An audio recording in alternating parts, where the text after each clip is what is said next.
Tagal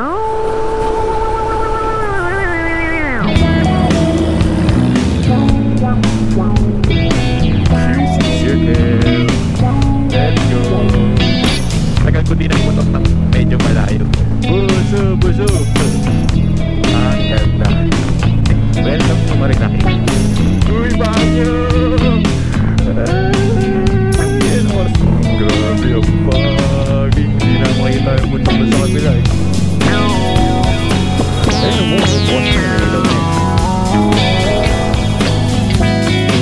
so yun mga tropa, nandito tayo sa may Cafe Caterina para kumain saglit. So this is just a quick breakfast ride kasama natin Sir Charles. And yeah, nag-ride out kami mga 5 AM. Sinundo ko si Cha, dinaan ako sa kanila din, dumiretso na kami pupunta rito. Dumaan kami ng Quezon Avenue, palabas na QC Circle, then UP, then yun, palabas na dito sa Marilaki Highway. And then ngayon nandito tayo sa Cafe Caterina. So yeah, may pupuntahan tayo isang campsite ngayon. Ocular visit lang natin na possible na pwede natin pag-campan next time. And since wala masyadong ginagawa ngayong umaga, dadaanan natin siya. Actually, nakapag-camp na dun si Sir Charles and may naiwan lang siya. So, babalikan lang natin, i-explore din natin yung itsura ng lugar para makita natin kung kung paano tayo magka-camp pagbalik natin dun. But right now, mag-almusal lang kami dito sa Cafe Caterina. So, tara, samahan niyo kami. Let's go!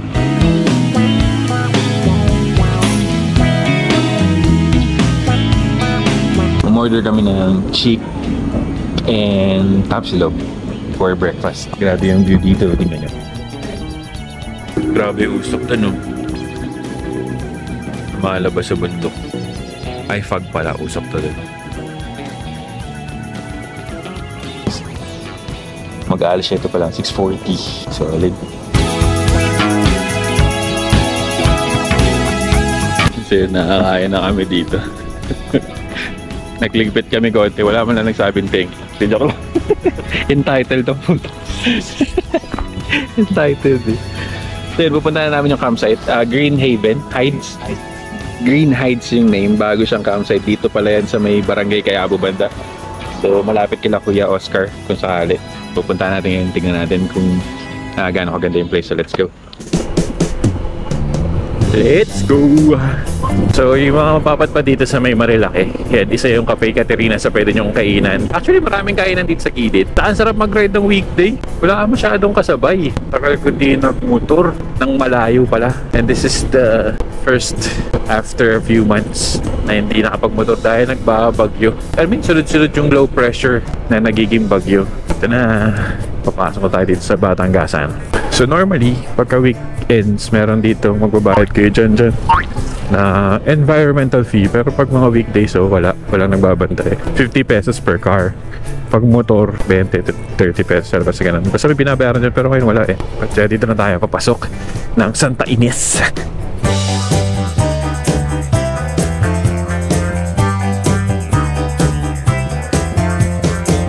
Solid talaga yung daan dito papasok na Santa Ines or dito sa Barangay Cayabo. Dahil tingnan nyo yung mga puno. Grabe.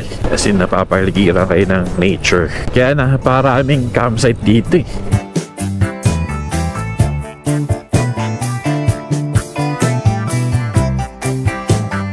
So yun, pagdating nyo dito, magwawa yung daan. Isang papunta ng Barangay Santo Niño. Sa kanan. Pero dito tayo sa kaliwa. Diretso. Yan, diretso lang. Yeah. So may mga campsite din dyan sa Santo Niño. Pero dito yung pupuntahan natin, diretso. Pagtapos noon, sementado na ulit. O, di ba? I love Cayabo. So this is Barangay Cayabo, everyone. At dito na banda yung campsite. But ito yung pupuntahan natin, Green Heights, Barangay Cayabo, Tanay. This is the campsite. Tara, pasok muna tayo. Yeah, we're here. Yeah. Ito yung campsite, guys. And since sasaglitan lang natin to, papakita ko sa inyo yung itsura. Ito siya.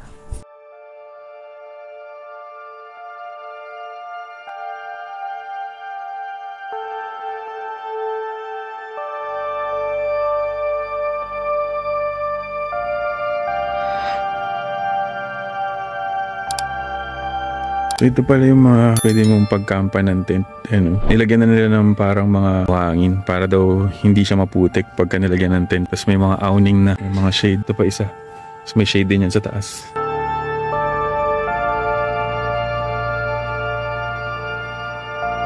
Ito yung campsite ng mga pag may tent kayo. Pag may dala naman kayong kotse, pwede naman daw dito. Pwede kayo mag-car camping dito. Maluwag din, kasya siguro mga 3 kotse. 3 to 4. Pero kung malalaki siguro mga 3. 1, 2, 3. Yung mga pickup. Galing.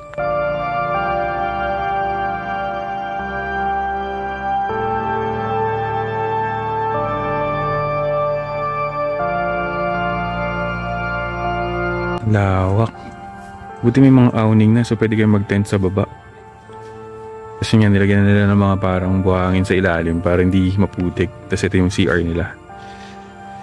Malawak siya ito. Tapos ito pa yung kabilang side. Solid.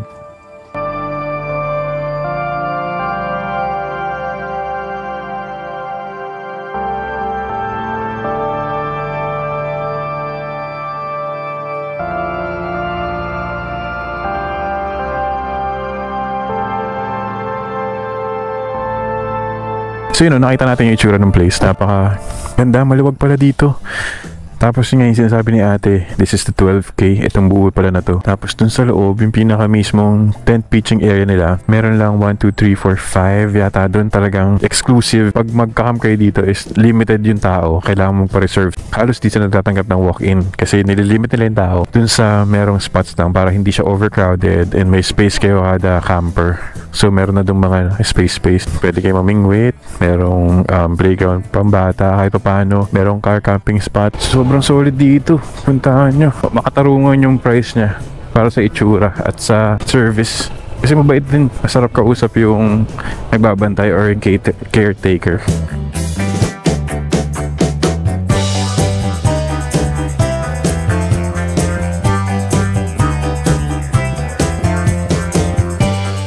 So yun, nakabalik na tayo ng Marilaki Highway at pababa na tayo ng Manila. Sobrang quick ride lang to, breakfast ride, and yun, pinuntahan lang natin sa isang campsite na bibisitahin natin soon. Napakaganda pala doon and sobrang solid. Yung prices, mas maganda, tignan nyo na dito sa Facebook, kontakin nyo sila dyan para mas updated. But yeah, sobrang solid pa rin dito sa Marilaki. Best place for a quick ride or a quick tanggal kate.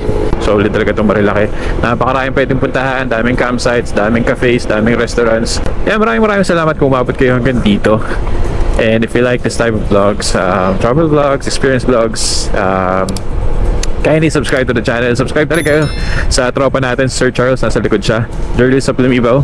Yeah, maraming salamat. Ride safe sa mga nagmumotor. God bless everyone. Ingat sa mga nasa biyahe. And I'll see you guys in the next video. Susunod na ba natin pupuntahan? Ciao! Let's go! Ayun na, may mga umaakit na.